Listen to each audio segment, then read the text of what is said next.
ഇറാനെതിരെയുള്ള യുദ്ധച്ചെലവുകൾക്കായി pentagon US സെനറ്റർമാരോട് ആവശ്യപ്പെട്ടിരിക്കുന്നത് $80 billion. President Donald Trump ഭരണകൂടം നിലവിൽ ലക്ഷ്യമിടുന്ന വൻ സൈനിക ബജറ്റ് വർധനവിന് പുറമെയാണിത്.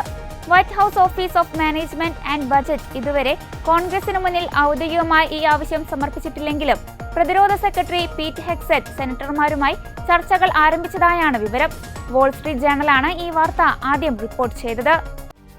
ഇറാൻ യുദ്ധത്തെ തുടർന്ന് തീർന്നുപോയ യുദ്ധസാമഗ്രികളും ആയുധശേഖരവും പുനഃസ്ഥാപിക്കുക എന്നതാണ് വൻ തുക ആവശ്യപ്പെടുന്നതിനു പിന്നിലെ പ്രധാന ലക്ഷ്യം. കഴിഞ്ഞ മാസം പ്രതിരോധ സെക്രട്ടറി സഭയിൽ വ്യക്തമാക്കിയ $29 ബില്യൺ എന്ന കണക്കിനേക്കാൾ വളരെ ഉയർന്ന തുകയാണ് ഇപ്പോഴത്തെ പാക്കേജ്.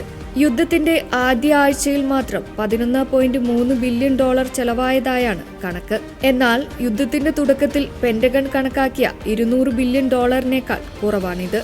ഈ തുകയിൽ ആക്രമണങ്ങളിൽ തകർന്ന US സൈനിക താവളങ്ങളുടെ പുനർനിർമ്മാണ ചെലവ് ഉൾപ്പെട്ടിട്ടില്ല.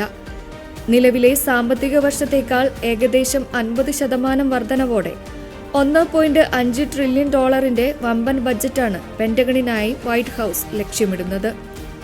ഇതിൽ $1.1 ട്രില്യൺ സാധാരണ ബഡ്ജറ്റ് വഴിയും ബാക്കി $350 ബില്യൺ ഈ വേനൽക്കാലത്ത് പ്രത്യേക വോട്ടെടുപ്പിലൂടെയും നേടിയെടുക്കാനാണ് റിപ്പബ്ലിക്കൻ പാർട്ടിയുടെ ശ്രമം. ഇറാനുമായി ട്രംപ് ഉണ്ടാക്കിയ സമാധാന കരാറിനെ ഡെമോക്രാറ്റിക് അംഗങ്ങൾ സംശയത്തോടെയാണ് വീക്ഷിക്കുന്നത്. രാജ്യത്ത് ജീവിത ചെലവ് വർദ്ധിച്ചു നിൽക്കുന്ന സാഹചര്യത്തിൽ യുദ്ധത്തിനായി നികുതിപ്പണം ഒഴുക്കുന്നതിനെതിരെ ശക്തമായ പ്രതിഷേധമുണ്ട്. ഇറാൻ ആണവായുധം കൈക്കലാക്കിയാലുണ്ടാകുന്ന ഭവിഷ്യത്തുകളുമായി താരതമ്യം ചെയ്യുമ്പോൾ ഈ തുക വലുതല്ലെന്നാണ് പ്രതിരോധ സെക്രട്ടറിയുടെ നിലപാട്.